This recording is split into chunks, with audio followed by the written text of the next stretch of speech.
Il y a une phrase qui dit « On vous mentira dans la vraie vie, mais on vous dira la vérité dans le cinéma ». Cette année, en 2025, on a eu beaucoup de films. F1, Superman, Ballerina, mon préféré de l'année, Thunderbolt, et j'en passe. Mais il y a un film qui a marqué les esprits. À la sortie du film, il y a des gens qui n'ont pas du tout aimé. Il y a des gens qui ont trop aimé. Il y a des gens qui disent que c'est un film satanique. Il y en a qui disent au contraire, c'est un film très édifiant. Mesdames et messieurs, vous et moi, aujourd'hui, ensemble, nous allons analyser Sinners. Pour être honnête avec vous, je croyais qu'au début, Sinners, ça voulait dire vampire. Parce que, désolé, mais moi, je ne parle pas anglais. Mais quand je suis parti voir l'étymologie du mot Sinners, en réalité, ça veut dire pécheur. Et dans la religion chrétienne, un pécheur est une personne qui ne respecte pas la parole de Dieu, ni Dieu d'ailleurs. Voilà ce que ça veut dire Sinners, pécheur. Le film est réalisé par Ryan Coogler. Si vous ne connaissez pas c'est qui, c'est le même réalisateur qui a réalisé Creed, le Black Panther. Et comme je vous ai déjà dit que chaque réalisateur a son acteur préféré. Lui, c'est Michael B. Jordan. Quand ils sont ensemble, ils font toujours mal. Voilà. Par exemple, Tyler Perry, son actrice préférée, c'est Taraji. Et des exemples comme ça, j'en ai plein. Plein. Juste un détail important avant de rentrer dans l'analyse. Le film se situe dans les années 30. Et ce n'est pas n'importe quelle année. Les années 30, nous sommes en pleine ségrégation raciale aux États-Unis. C'est-à-dire que les Noirs ont très peu de pouvoir. Deuxièmement, c'est l'année de la prohibition. C'est-à-dire interdiction complète de l'alcool. Dès le départ, j'aimerais bien vous dire que rien n'est laissé au hasard dans ces films.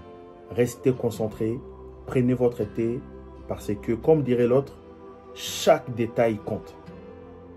Dès le départ du film, on attend ceci. Dès le départ, on nous dit que les légendes racontent que certaines personnes ont un don divin pour jouer de la musique. Quand ces gens-là jouent, leur musique résonne dans l'au-delà. Dans beaucoup de cultures, que ce soit africaines, amérindiennes, voire même chez les Irlandais, la musique sert à apaiser les communautés. Mais certaines musiques peuvent attirer de mauvais esprits. Les lieux des films n'est pas choisi au hasard.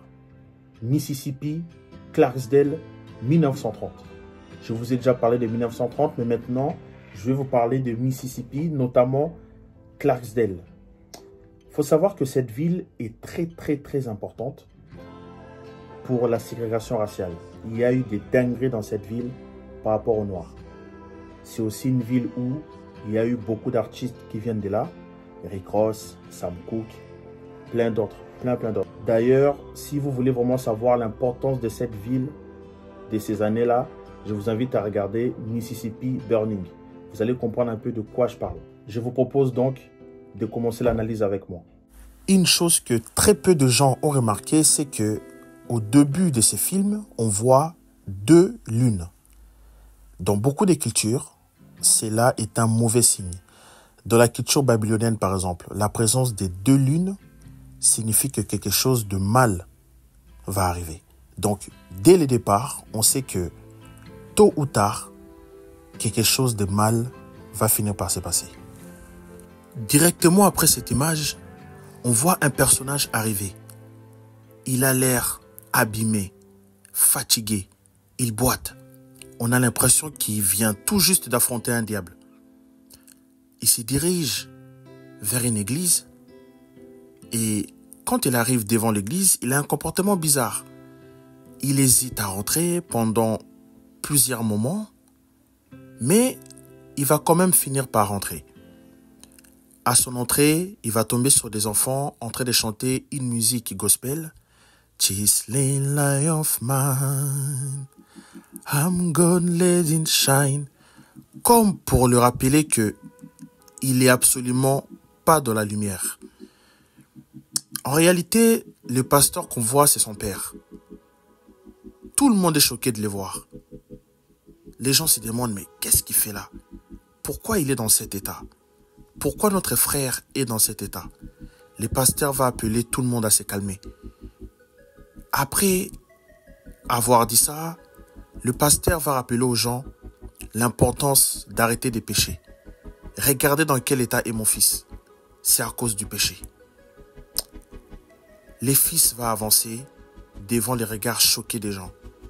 Le pasteur va continuer à rappeler encore une fois. Mon fils a pris le mauvais chemin, mais le voilà de retour. Le pasteur va le prendre dans ses bras et il va le supplier de la façon la plus tendre possible. Fiston, lâche-moi cette guitare. Lâche-moi cette guitare. Il va le répéter à plusieurs fois. Au nom de Dieu, par l'amour de Dieu, lâche-moi cette guitare. Pourquoi est-ce qu'il demande ça? Eh bien, on va le savoir.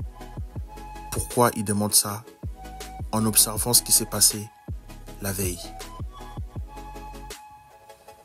Je ne peux pas vous parler de Samy sans parler de Robert Johnson. Qui est Robert Johnson? Écoutez bien l'histoire de Robert Johnson. Ce personnage est énormément inspiré de Robert Johnson.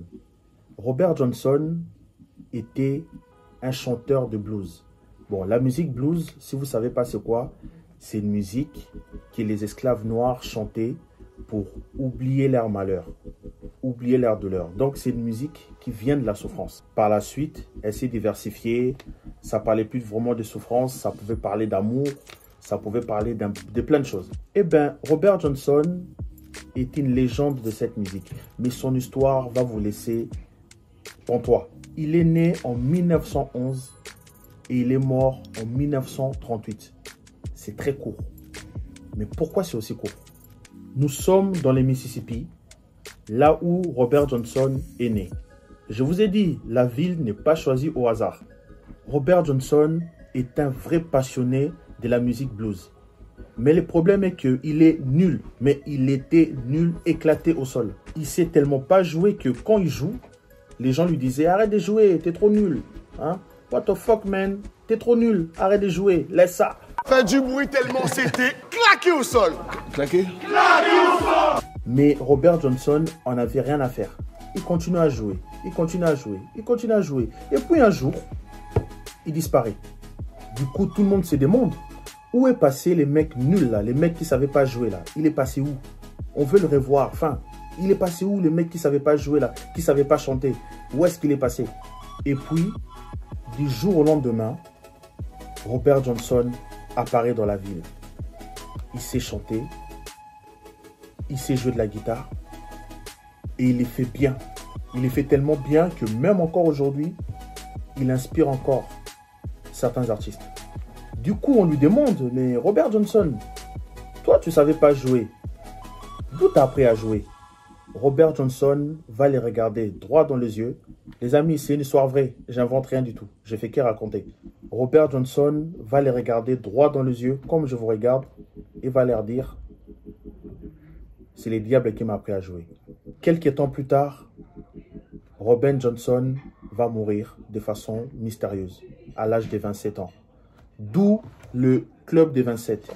Le Club des 27, en fait, c'est une sorte de théorie qui dit que certains artistes ont pacté avec les diables et dans le contrat, c'était percer, réussir dans la musique, mais il va falloir mourir à 27 ans. Et il y a eu énormément d'artistes qui sont morts à 27 ans.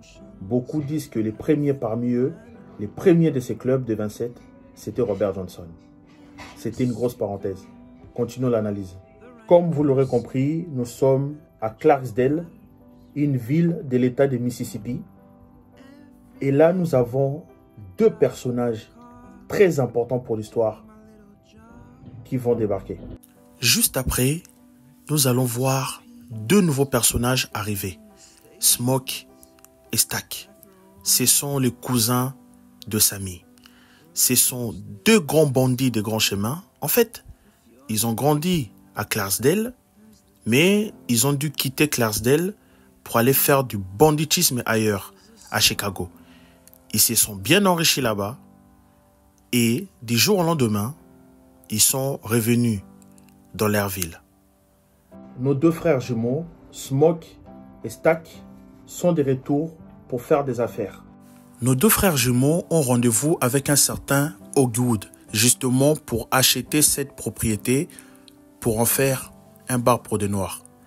Mais il est bizarre avec eux, il est même insolent avec eux. Il y a même un moment où il crache par terre. Nos frères jumeaux se demandent, mais il est chelou lui, pourquoi il agit comme ça en fait? Bref, passons à autre chose. Et là, il va même oser leur poser une question bête. Vous êtes jumeaux? Réponse bête. Non, on est cousins.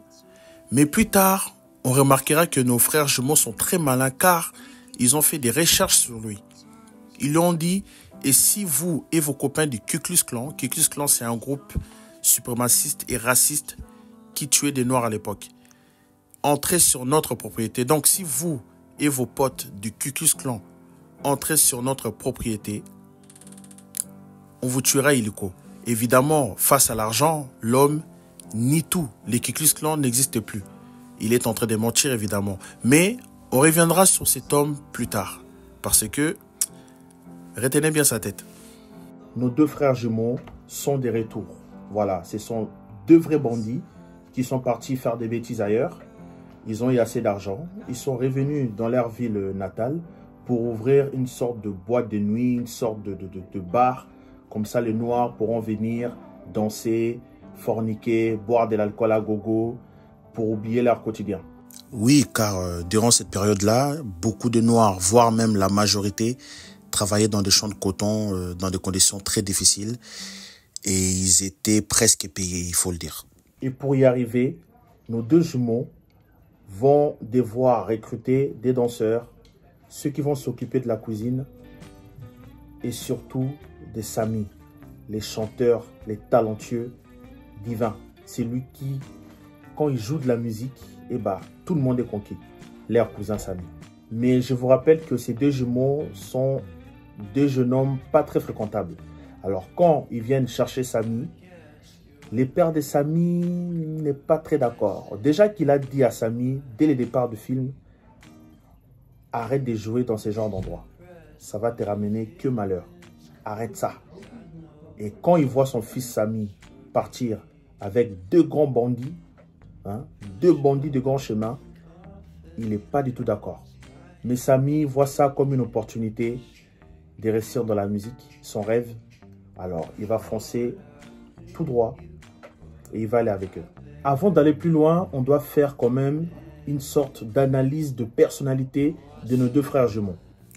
Le fait que nos jumeaux soient habillés en rouge et en bleu n'est pas choisi au hasard. Smoke est habillé en bleu parce que c'est un personnage froid, concentré, qui montre très peu de fois ses émotions. Tandis que Stack, c'est le contraire. Il est bien plus extraverti, bien moins concentré et il est parfois trop émotif. Mais nos deux personnages, évidemment, restent des bandits. Mais vous verrez que dans ces films, vaut mieux être Smoke que Stack. Mais on y reviendra plus tard. Une fois que la première personne la plus importante, recrutée, c'est-à-dire Sami le musicien, Preacher Boy, nos trois personnages, le frère et leurs jumeaux, vont premièrement aller chercher un piano pour jouer de la musique dans ces bars. Et quand ils vont aller chercher ces pianos, quelque chose de révélatrice va arriver. Sami va prendre la route avec ses cousins pour aller chercher ces pianos qu'ils ont apparemment bien gardés dans une sorte de bois. Et c'est Sami qui va l'ouvrir en premier. Il va tomber directement sur un serpent. Cet animal n'est pas choisi au hasard. Dans la Bible, les serpents et les trompeurs, c'est celui qui a trompé Adam et Ève lorsque Dieu les avait demandé de ne pas toucher aux fruits. C'est Smoke qui va tuer les serpents à l'aide de son frère. Voilà. Mais on va assister à une scène troublante. Le duel des regards entre Sami et les serpents. Cela nous rappelle justement ce qui s'est passé avec son père. Comme Dieu avait interdit à Adam et Ève de toucher à ses fruits, Sami n'a pas écouté son père. Et cela nous rappelle une chose, Sami est certainement sur le mauvais chemin. Smoke va partir recruter de son côté. Stack aussi va partir recruter de son côté. Pendant son recrutement, si on peut dire ça comme ça, Stack va tomber sur son ex. Son amour d'enfance, on va dire ça comme ça.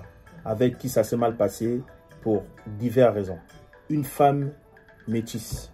Retenez bien sa tête parce qu'elle est très, très, très importante pour l'histoire. Mais avant d'aller recruter, Stack et son cousin profitent du bon temps, ils rigolent, ils parlent. Et Stack va lui demander de chanter. Il va se mettre à chanter. Stack va être choqué.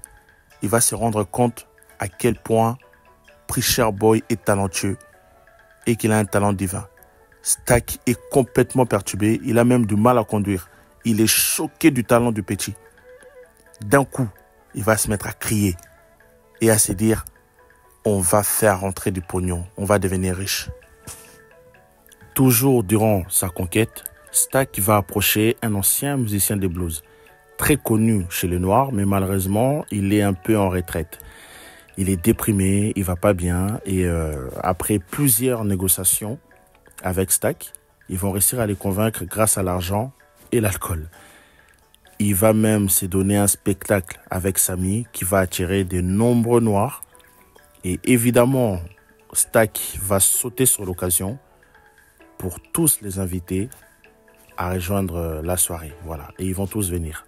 Mais pendant ces temps, il y a une femme métisse qui va approcher Stack. Elle va clairement l'agresser en fait. Parce que cette fille était très amoureuse de Stack avant qu'il parte. Mais Stack lui a brisé les cœurs. Il est parti sans la prévenir. En plus de ça, sa mère venait de mourir. Stack n'est pas venu. Un vrai salopard pour la fille en fait.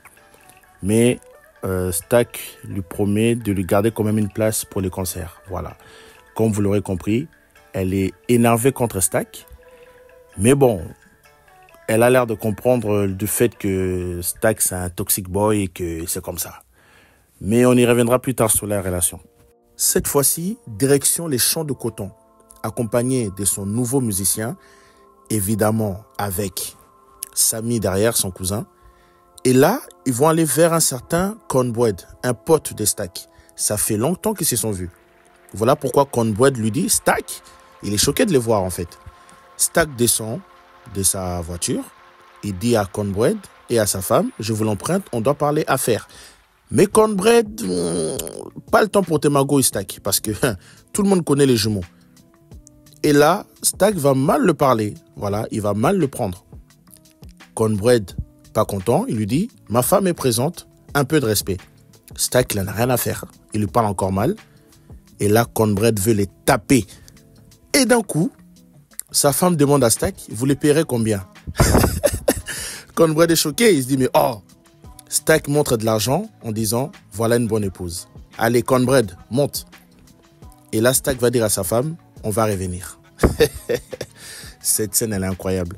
Il y a aussi quelque chose que très peu de gens ont remarqué. Vous n'avez pas remarqué que quand Stack vient recruter quelqu'un, il lui dit toujours des trucs du style « T'inquiète pas, on te les ramènera en un seul morceau. » Avec Cornbread, il a dit quoi? Il a dit à sa femme « On va revenir. » Un personnage aussi impulsif, aussi pas rassurant, aussi bandit, qui dit ce genre de choses, on va revenir, t'inquiète pas.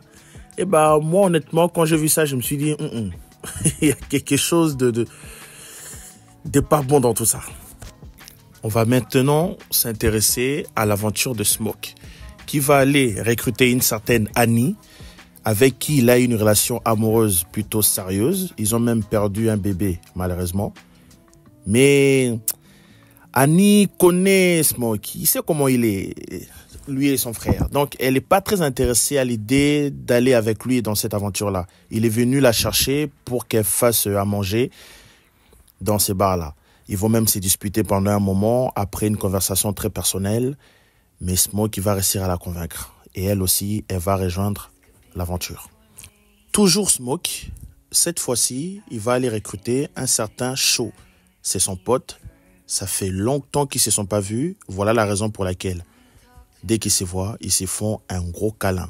Parce que ça fait vraiment un moment qu'ils ne se sont pas vus. Il va aussi parler à sa femme, voilà, et il va les recruter parce qu'il a besoin d'une affiche publicitaire pour que le bar soit lisible. Et le couple est très fort dans ces choses-là en fait. Vu qu'ils tiennent une entreprise, ils savent comment faire de la publicité pour mettre quelque chose en avant. Alors, il va leur donner de l'argent et eux aussi vont venir. Bon, inutile de vous dire que Smokey a menacé quelqu'un pendant son trajet, mais bon, c'est pas le plus important. Mais il y a un lien très fort entre les Asiatiques et les Africains noirs, en fait. Et ce n'est pas un hasard si nos personnages sont asiatiques. Je suis tombé sur une vidéo, justement, d'un influenceur qui en parlait et j'ai trouvé ça intéressant. Je vais vous mettre la vidéo. Les Africains et les Asiatiques, on est plus proches qu'on le pense. Deux continents séparés par des kilomètres, mais dans les valeurs, dans la culture et dans les traditions. C'est comme si on parlait la même langue sans se connaître. On a grandi avec le même poids sur les épaules. Soit quelqu'un ramène un diplôme à la maison, rend fier la famille. L'échec, c'est pas juste ton problème, c'est une honte collective. Et ta réussite, c'est pas que pour toi, c'est le trophée de toute ta lignée. Chez nous, la famille, c'est sacré. La grand-mère, c'est pas juste la vieille au fond du canapé. C'est le cœur du foyer. Et le plus vieux dans la maison, il te parle, tu te tais. Tu retrouves ça partout, que ce soit à Bamako ou à Hanoï. Et parlons de la bouffe. Frérot, quand tu rentres du taf, tu es fatigué, tu es dégoûté. Rien ne soigne mieux que le plat de la famille. Riz collant ou riz sauce graine. Même combat. On a les mêmes codes. Des plats mijotés pendant des heures. Des sauces qui tachent les doigts. Du piment qui t'arrache la bouche. Et les vêtements. Toi, t'as le boubou. Moi, je l'ai aoudai. Mais au fond, c'est la même chose. C'est le tissu de nos racines. On nous a souvent divisés, opposés. On est deux miroirs. Deux peuples qui se battent contre les clichés, contre les mépris. Qui tiennent bon, parce qu'on a des fondations. Ces personnages s'appellent Shou. Ce n'est pas un nom choisi au hasard. Il faut savoir que dans les années 1800, dans l'armée américaine, les Chinois étaient très influents là-dedans.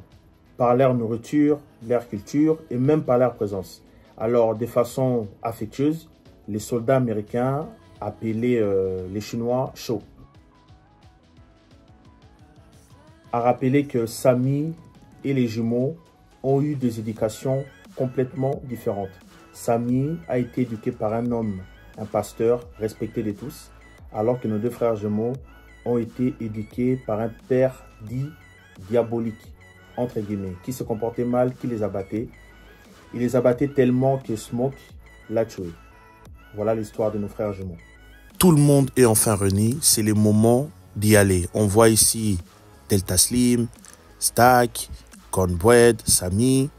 Ici, on voit Smoke avec Annie juste à côté de lui. Ici, nous avons le couple Shou, voilà. Eux aussi vont venir à la fête.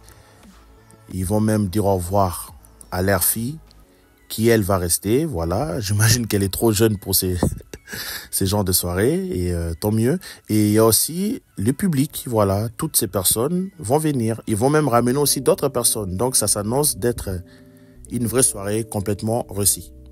Une fois que tout est réuni, l'alcool, la nourriture, les musiciens, le public, tout le monde sera là. Alors, la soirée peut commencer. Mais avant que la soirée commence, dans l'autre bout de la ville, il vient de se passer une dinguerie. De l'autre bout de la ville, on va voir un homme débarquer devant une maison. L'homme a l'air perturbé et apparemment, il a besoin d'aide. Il va toquer à la première maison qu'il va voir. Au secours. Mais le jeune couple va lui demander de reculer en pointant leurs armes sur lui. Certes, l'homme a besoin d'aide, mais ce n'est pas pour autant qu'il va être bien accueilli.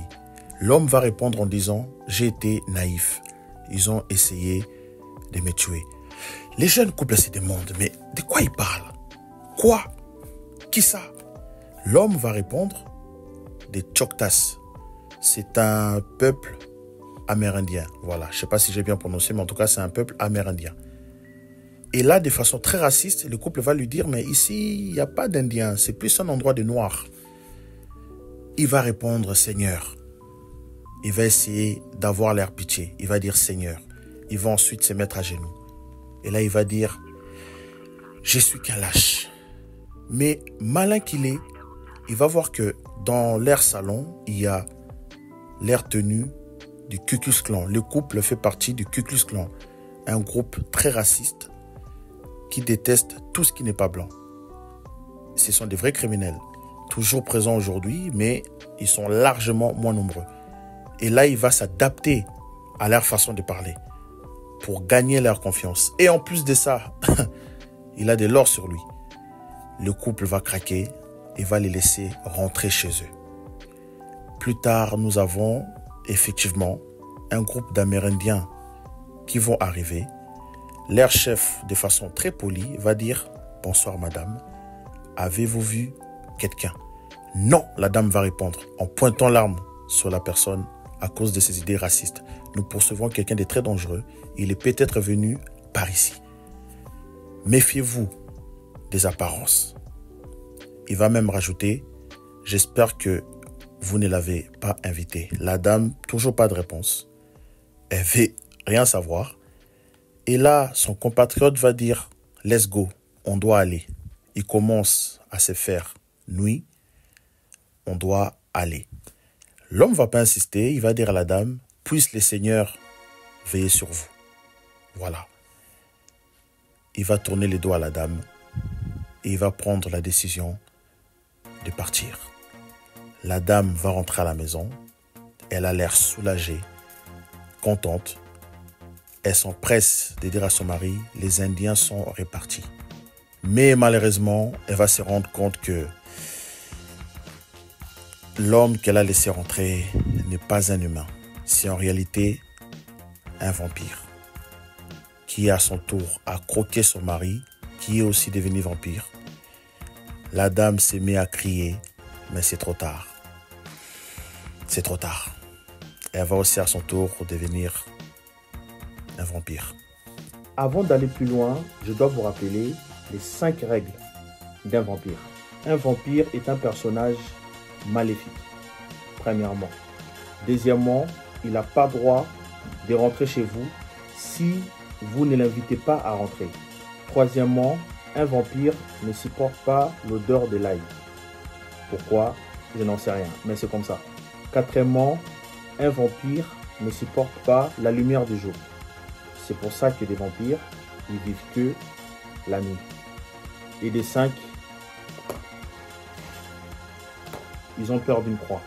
Seulement si cette croix est portée par quelqu'un qui est vraiment un vrai croyant. Et si par malheur, un vampire rentre dans votre vie ou arrive à tromper votre vigilance, il va vous croquer, avaler votre sang et vous transmettre son mal-être, c'est-à-dire un esprit humain coincé dans un corps maléfique. Le fait que ce soit les Indiens qui découvrent en premier que cet homme est un vampire, ce n'est pas un hasard. Oui, effectivement, contrairement à ce qu'on a appris à l'école, ce n'est pas Christophe Colomb qui a découvert l'Amérique. En réalité, il y avait déjà des habitants qui y vivaient.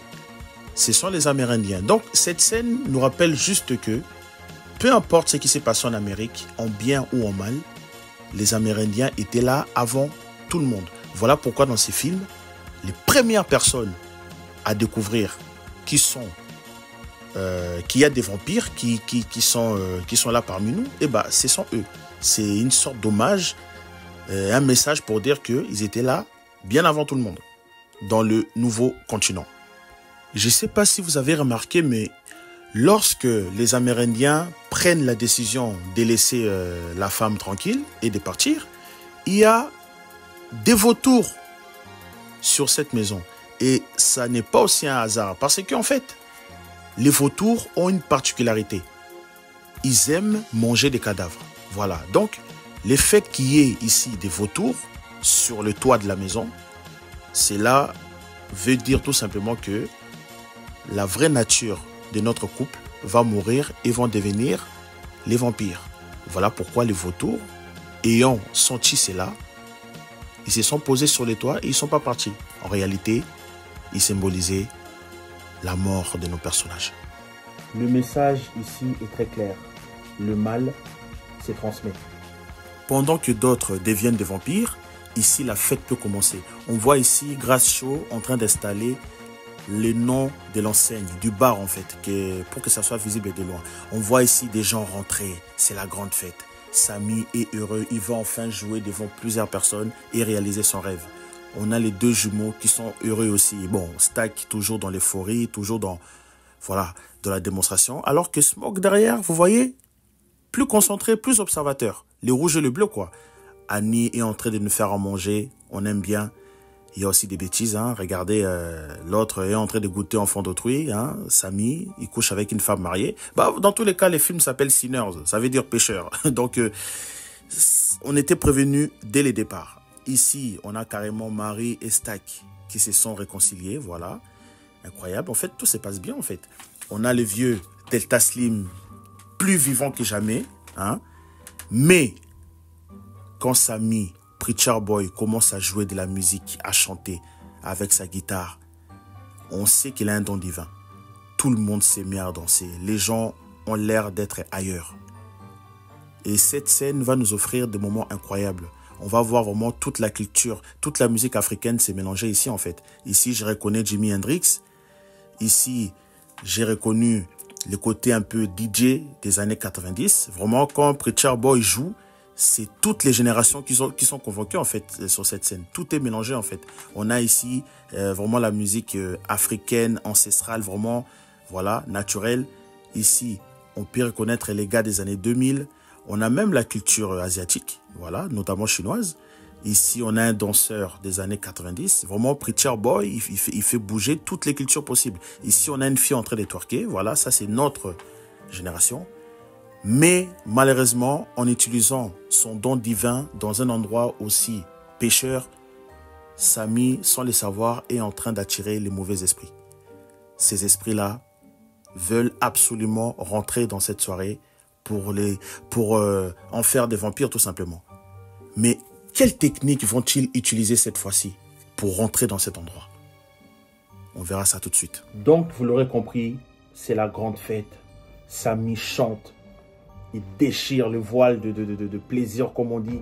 Tout le monde danse, tout le monde chante, tout le monde est heureux.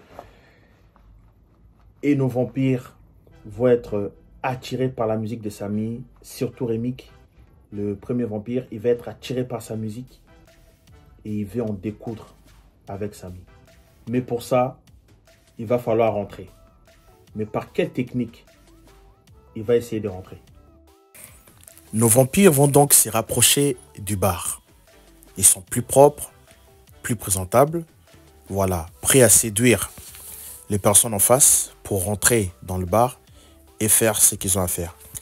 Ils vont tomber sur les vigiles de la nuit, les vigiles de la soirée, Conboyd, qui va tout de suite sentir qu'il y a un truc bizarre. Il va dire au mec d'à côté, appelle les jumeaux.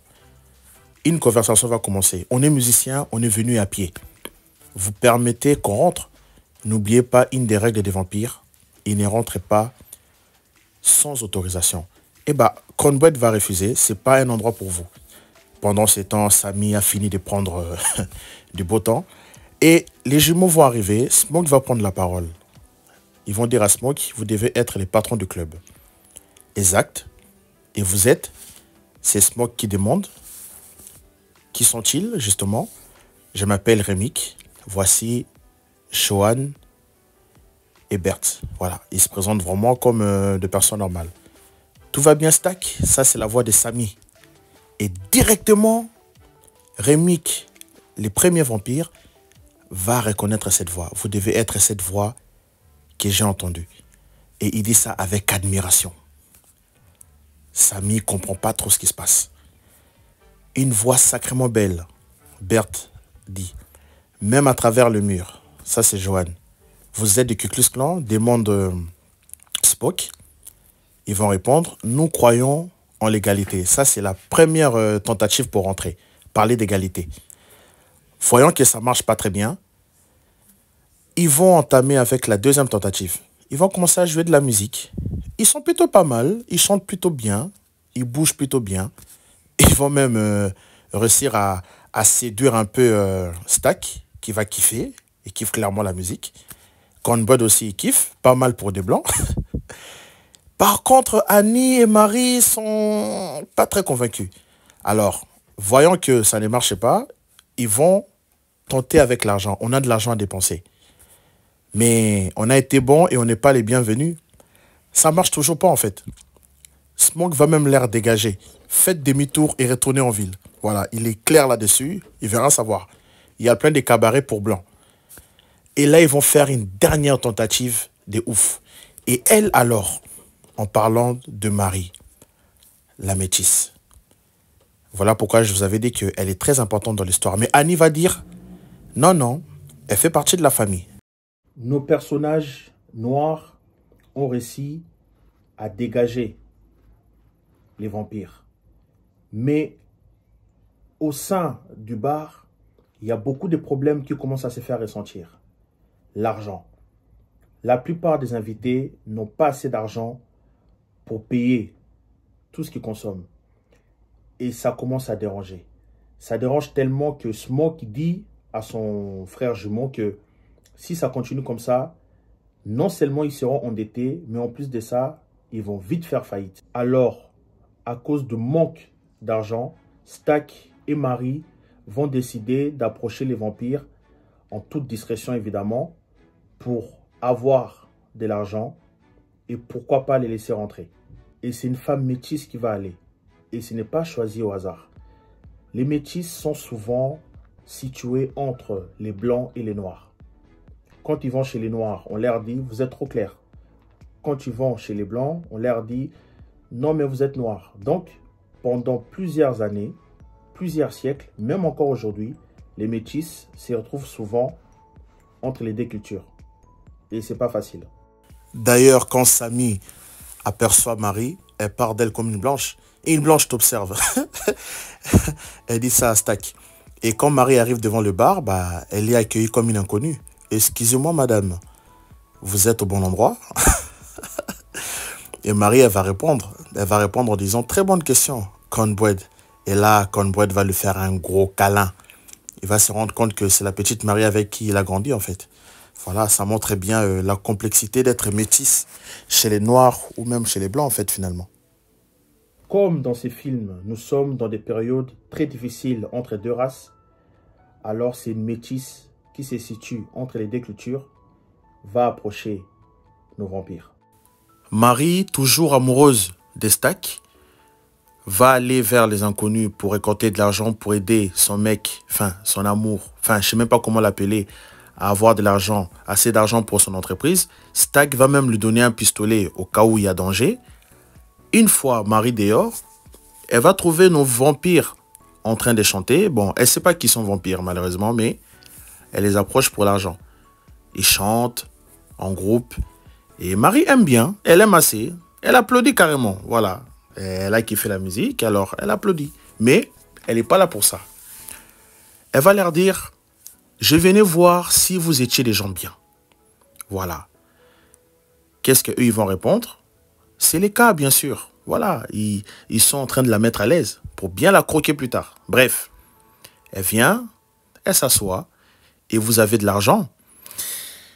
Rémi, qui malin qu'il est, il va dire oui, beaucoup d'argent, beaucoup. Et il va faire la même chose qu'il a fait au couple en fait. Il va montrer de l'or massif. Pour les humains, ça représente beaucoup. Et il sait. Il va même rajouter de l'or massif, ma jolie. Tu vois, histoire de la mettre à l'aise. Et il va dire à Marie, mais ça ne te servira à rien cet argent. Marie, elle trouve ça bizarre. Mais pourquoi vous dites ça? C'est bizarre comme réflexion quand même. Et là, il va commencer à raconter des trucs trop personnels. Vous ressentez un chagrin qu'aucun argent ne guérira. Et il rajoute, je peux encore vous sauver. Marie, elle se demande, mais qu'est-ce qu'il raconte lui? Et là, il va fixer Marie. Mais il est tellement bizarre que Marie va s'élever. Et retourner d'où vous venez. Marie va vite capter que ce ne sont pas des gens normaux en fait. Mais elle va faire une erreur monumentale. Elle va tourner les dos. Chose qu'il ne fallait pas faire. Rémi qui va lui sauter dessus et va la mordre. Vous l'aurez compris, notre métisse, Marie, est devenue vampire. À son tour, elle va essayer de rentrer dans les bars afin de contaminer d'autres personnes. Marie, à son tour, va essayer de rentrer pour contaminer tout le monde. Elle va tomber évidemment sur Cornbread, qu'elle va appeler Cornbread de façon plutôt bizarre. Marie, tu fais quoi dehors? Cornbread est choqué de la voir. Tu me laisses rentrer? Elle pose une question. Tu me laisses rentrer? Ou tu bloques le passage? Rappelez-vous de la première manière dont elle est rentrée. Elle avait dit, je vais boire, sinon je vais chialer. Elle n'a pas posé les questions, elle est rentrée directement. Mais quand elle revient, en étant vampire, elle pose une question. Ou tu bloques le passage? En réalité, la vraie Marie n'existait plus. Cornbread va la faire rentrer, mais ce n'est pas Marie qui est rentrée malheureusement. Et la première personne qu'elle va attaquer est évidemment Stack. Mais est-ce qu'elle va réussir? Et pour y arriver, Marie va d'abord exciter sexuellement Stack. Elle va ensuite l'éloigner de tous pour pas que tout le monde voit ce qui se passe. Mais Stack n'est pas non plus bête. Il voit que Marie est en train de baver. Mais tu baves, Marie. Mais Stack a trop envie de Marie. Il va craquer. Il va craquer. Ah, cette scène nous rappelle juste que voilà, Marie n'est pas humain. Elle a été croquée à son tour. Voilà. Smoke, pendant ce temps, est en panique totale. Il cherche Cornbread.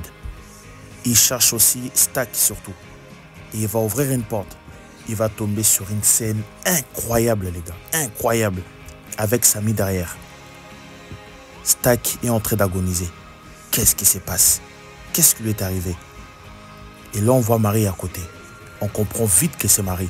Smoke n'hésite pas une seconde. Il lui tire directement dessus. Il lui charge. Chargez, chargez.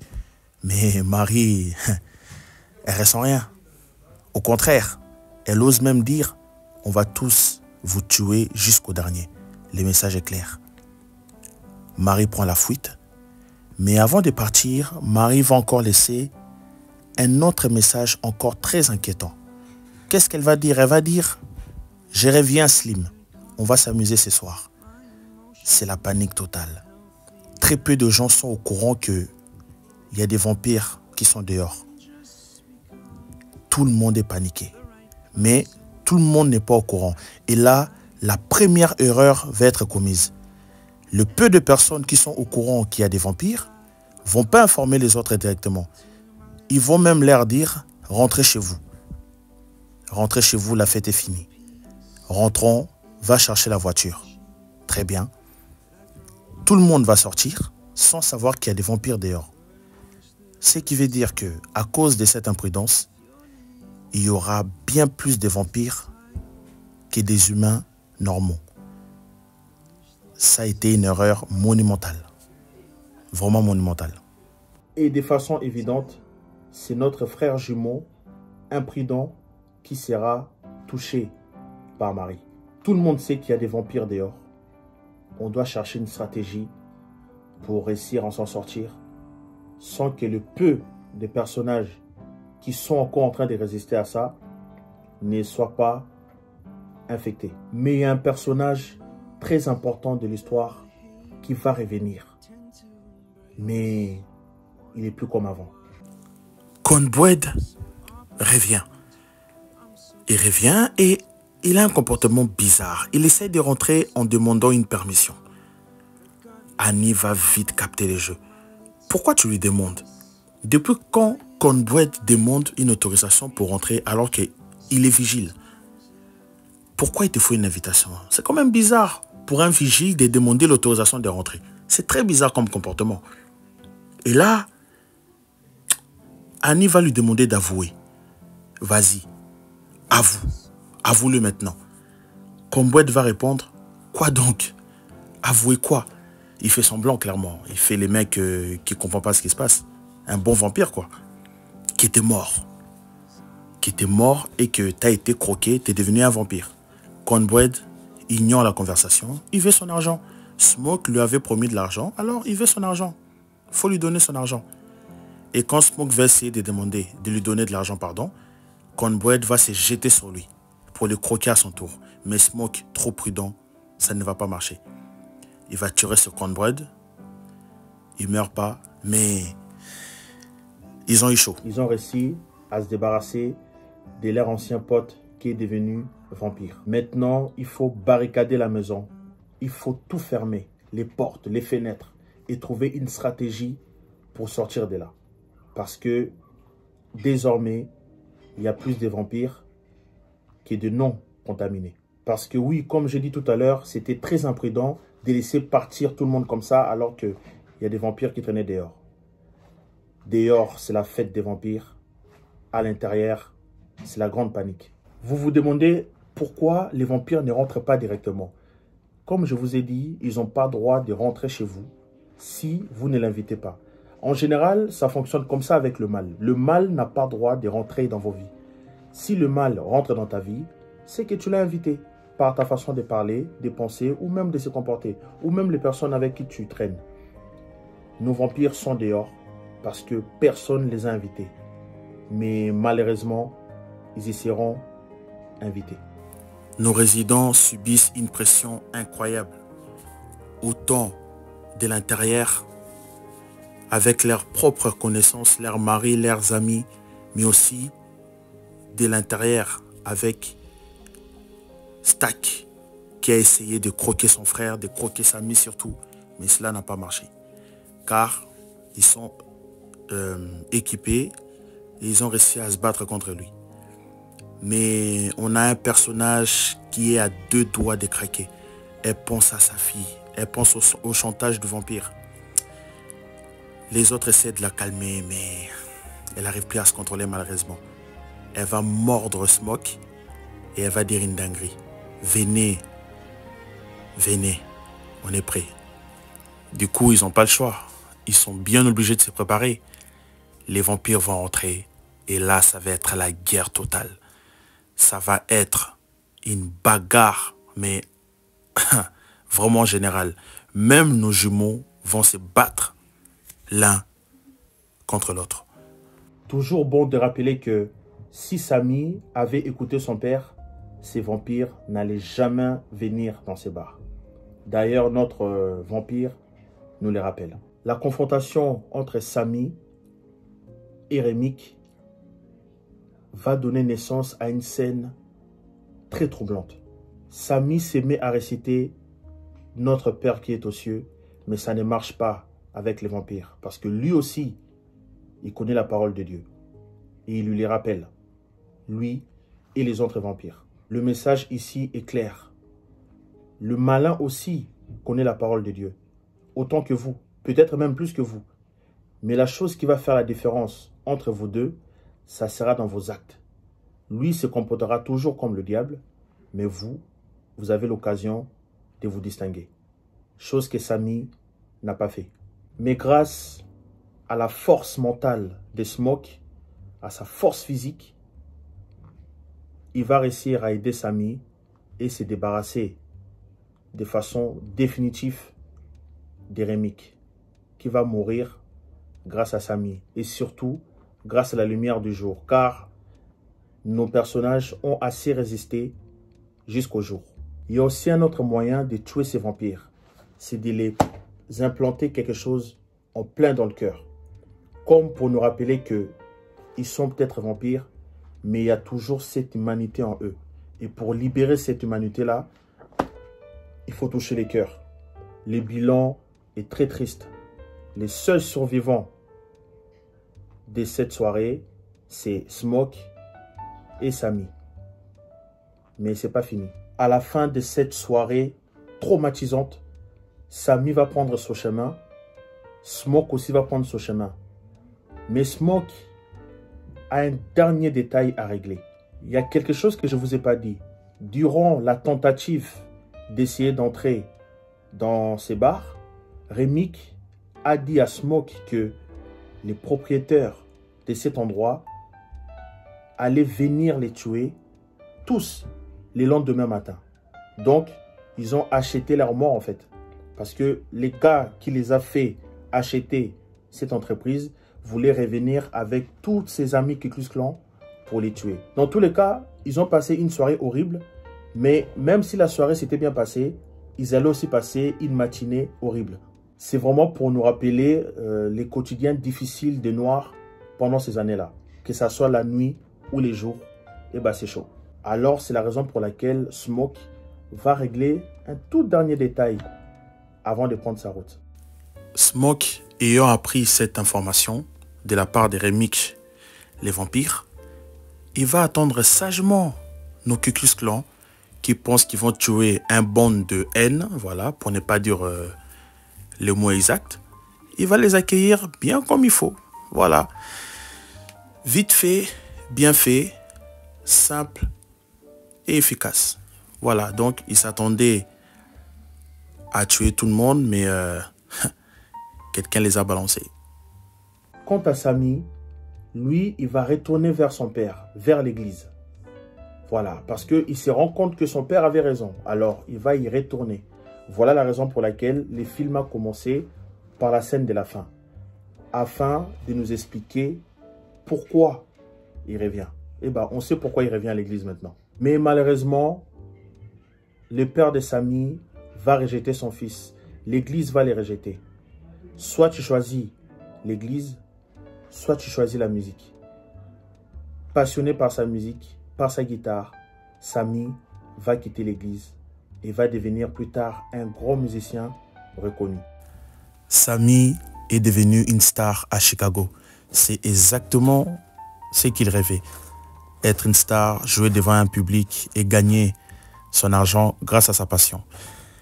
À la fin du concert, il est en train de se détendre, mais son garde du corps va lui annoncer quelque chose de troublant. Patron, on est fermé, mais il y a 2 fans qui veulent payer 200 $ juste pour te voir. Ça ne me dérange pas. Fais-les rentrer, dit Samy. Il est impatient de voir qui vient le rendre visite. Et là, contre toute attente, il va tomber sur Stack et Marie. Qu'est-ce qui se passe? Explique-moi, il lui demande. J'étais le seul qui ne pouvait pas tuer. Il parle de Smoke, évidemment. Smoke n'avait pas réussi à tuer son frère. Alors, il lui a fait promettre de ne jamais toucher à Samy. Alors, il n'est pas venu là pour croquer Samy. Ils vont même se confier. Une fois par semaine, je me réveille paralysé, en train de revivre cette nuit-là. Là, c'est Samy qui se confie. Mais jusqu'au coucher du soleil, c'est fort ce qu'il dit, jusqu'au coucher du soleil, ça avait été la plus belle journée de ma vie. Samy est en train de se confier. Pour vous aussi, on va même retrouver un côté humain de nos vampires. Il va répondre, il n'y a pas photo. J'avais encore mon frère. Là, c'est vraiment le côté humain qui parle, même si c'est enfermé. Je pouvais voir le soleil. Et Marie a l'air de partager ce qu'il dit. Et pendant quelques heures, on a été libre. Comme vous l'aurez compris, Samy croyait être tranquille, mais non. Smoke n'avait pas tué son frère. Il n'a pas réussi à tuer son frère. Alors, il a laissé partir. Marie aussi a réussi à survivre dans cette soirée. Alors, pendant toutes ces années, Marie et Smoke sont restés en vie. Et sont venus retrouver plus tard notre Samy. Vous avez vu comment ils sont habillés? Ils sont habillés exactement comme des gens des années 90. Comme des jeunes des années 90. Mais leur nature reste le même. Et souvenez-vous de ce que le pasteur a dit. Si tu pactises avec les diables, il viendra un jour devant ta porte. Samy est quand même parti dans cet endroit. Sans le savoir, il a fait une sorte de pacte. Et c'est la raison pour laquelle nos 2 vampires sont venus les retrouver devant sa porte après son spectacle. Ok, ils n'ont pas croqué par promesse faite à son frère Smoke, mais ils l'ont pas lâché.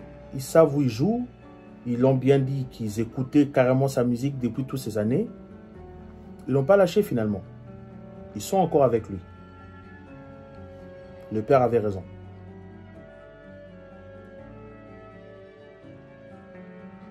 Est-ce que Sinners est un film satanique?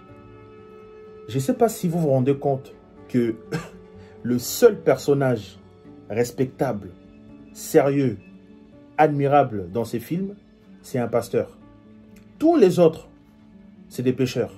Entre elle qui trompe son mari, qu'elle a laissé à la maison avec Samy, entre les deux grands bandits, entre les Ku Klux Klan, tous ensemble là, entre toutes les personnes qui étaient dans cette soirée pour danser, forniquer, boire de l'alcool à gogo, le seul personnage responsable, c'est les pasteurs. Comment un film peut être satanique si le seul personnage respectable et responsable, c'est un pasteur? Et certains disent que c'est un film anti-chrétien parce qu'il y a un moment où le personnage de Blues dit que la chrétienté a été imposée aux Noirs, ce qui n'est pas faux. Moi-même, je suis chrétien, mais il faut être honnête que c'est une religion qu'on a imposée aux Noirs, avec des faux versets bibliques pour dominer le peuple noir. C'est vrai, ce qu'il dit, c'est pas faux.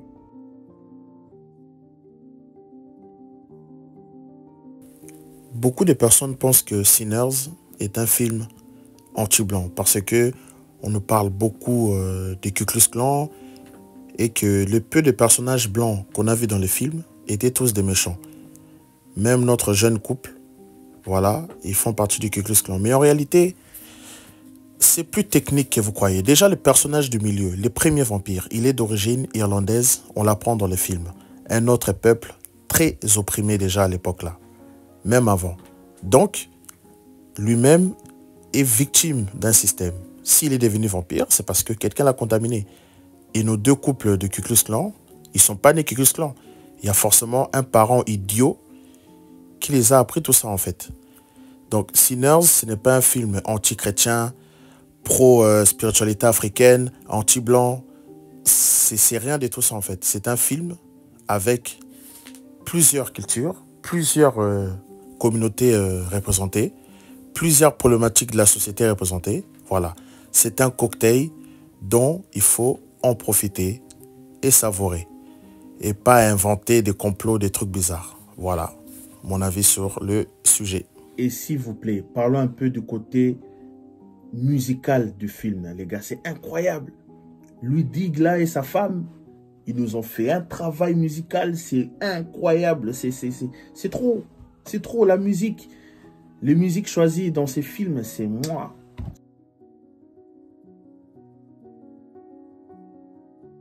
Alors, leçon numéro 1, le mal se transmet. Personne n'est mauvais. Le mal, ça se transmet. Comment? Il y a plusieurs façons, mais en tout cas, il se transmet.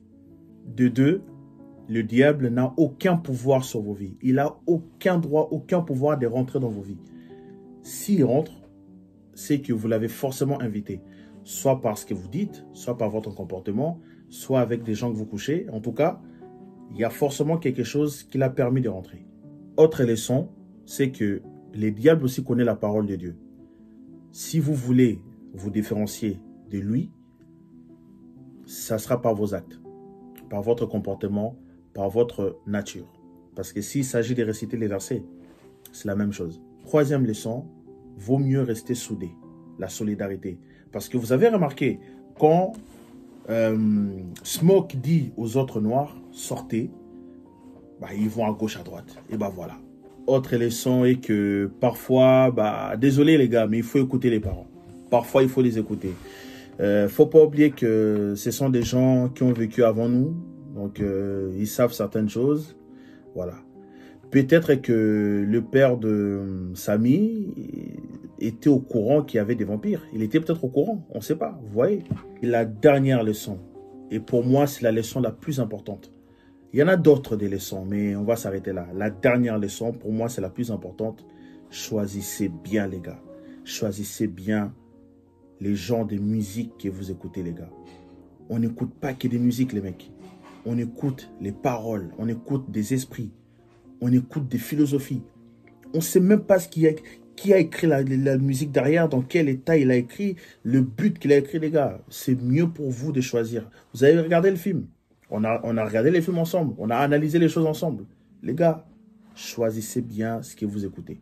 Mélangez chrétienté, spiritualité africaine, histoire irlandaise, histoire afro-américaine, musique africaine, les histoires des vampires. Moi, j'avais jamais regardé un film des vampires avant. Mélangez tout ça et puis ça a marché. C'est incroyable. J'attends vos commentaires, vos analyses.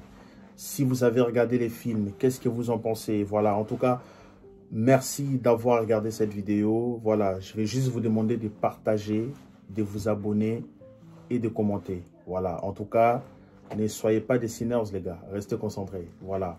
Bonne soirée à tous, bonne journée à tous. Ça dépend à quelle heure vous regardez la vidéo. Voilà.